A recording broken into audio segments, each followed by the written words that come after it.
Also have so much more to talk about, and we want to know about coronavirus as much as we can to keep you informed. One question everybody's asking, how long does the virus live on surfaces? Yeah, and this morning we are joined by Dr. Leo Lee, an infectious disease specialist at Beverly Hospital in Montebello. Thanks for talking with us this morning, Dr. Lee. My first question, how long does the coronavirus live on a surface? No one really seems to know right now, but some of the preliminary studies indicate maybe 1 to 3 days, best estimate. But as time goes on, we'll probably get better information. Well, Dr. Lee, I think you hit the nail on the head right there when you said our initial ideas and as time goes on, because it's already changed. I mean, when it first came out, people were thinking it didn't live on surfaces very long. So we need to really be paying attention because its survival rate might be revealed to us later. Absolutely, absolutely. It's an evolving process. It's a brand new virus. Each day we learn a little bit more, and we try to pass that information off to the public. And so we're doing the best we can. But right now, we think it's roughly about that time frame, 1 to 3 days. And of course, it may change, as you said, down the line.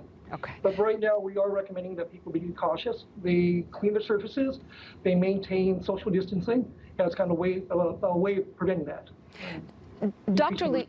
Oh, sorry to interrupt you. I'm sorry. But if you could reiterate again why social distancing is so important and why it's so important to not touch your face. Absolutely. Because right now, as far as we know, the coronavirus, like other respiratory viruses, is spread by respiratory droplets. So when you cough, sneeze, those viral particles get into the air. And if you're within what we call a striking distance, roughly about 6 feet, you can actually inhale the virus and become ill that way. Putting distance between you and the sick individual makes it less likely that the virus will actually reach you and the virus can drop to the ground. But it's also important to keep in mind that those viruses may land on surfaces which you may be able to come into contact with later on. So we recommend not touching your face, because if you happen to touch a surface that has a virus on it, as you touch your face, your eyes, your mouth, you could potentially transmit the virus that way and pick it up that way. Dr. Lee, that right there is the thing that has just jumped on into my brain all day long. If I'm around people, I'm now aware of how often I put my hands to my face, and it's right at the forefront. I mean, is that basically what we want to do? Make it a conscious, not subconscious act when we touch our face? Yeah, we want to make a conscious thing. I do the same thing too, and it's a bad habit, but I'm actually making effort to really kind of keep my hands away from my face and keeping them clean at all times. So if you get sick, what are the symptoms again, and how long do they last? Okay, well, if you get sick, the symptoms may be something as simple as just a fever, cough. You may have some respiratory distress. There may be some body aches. In some instances, there may be some mild gastrointestinal symptoms. But the vast majority, it's usually a fever. And what the CDC is saying is a fever of 100 or 100 degrees is considered a fever. But you may have symptoms, but these may also be related to things such as a common cold and also influenza. So it's hard to tell if it's coronavirus or maybe another respiratory virus. Well, Dr. Lee, is that one thing that makes the coronavirus so easily transmittable? That and the fact that it's brand new is the fact that you might just be feeling a little under the weather and you might just kind of ignore those symptoms. Right. You can, and certainly at this time of year, it's very common. The flu is still running around in the community. So we usually, if we're seeing patients coming with these type of symptoms, if they're calling the doctor, first thing we'll check for is the flu. We'll roll that up because that's the most common thing.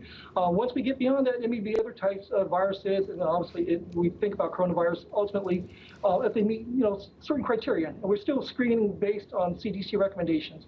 Thankfully, the vast majority of individuals in the public are really not at risk for that, as far as we can tell. All right. Dr. Lee, let's talk again about the millennials, right? The young folks who think that they can still go out and interact with their friends and get together. If you could explain, please, and why it's important for people who feel healthy and have no symptoms to stay put. Well, we do know that coronavirus can be spread even if someone's asymptomatic. They can shed the virus. So it's important that they stay separated, social distancing, because potentially if you don't have symptoms and you're infected, you could go out and spread it to multiple individuals. So that's why we're telling individuals to stay home, put some distance between themselves. In the event that they do have an infection that's not presenting itself with symptoms, they're not spreading around the community, making it difficult to contain.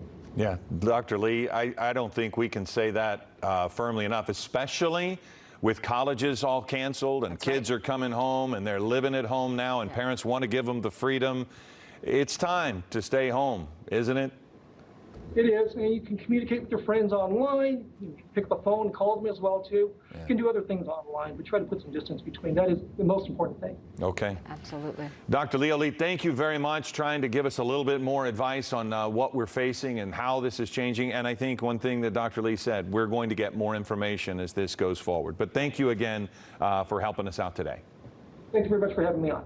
Okay. As we continue here on Eyewitness News at 11 a.m., it's now 11:34.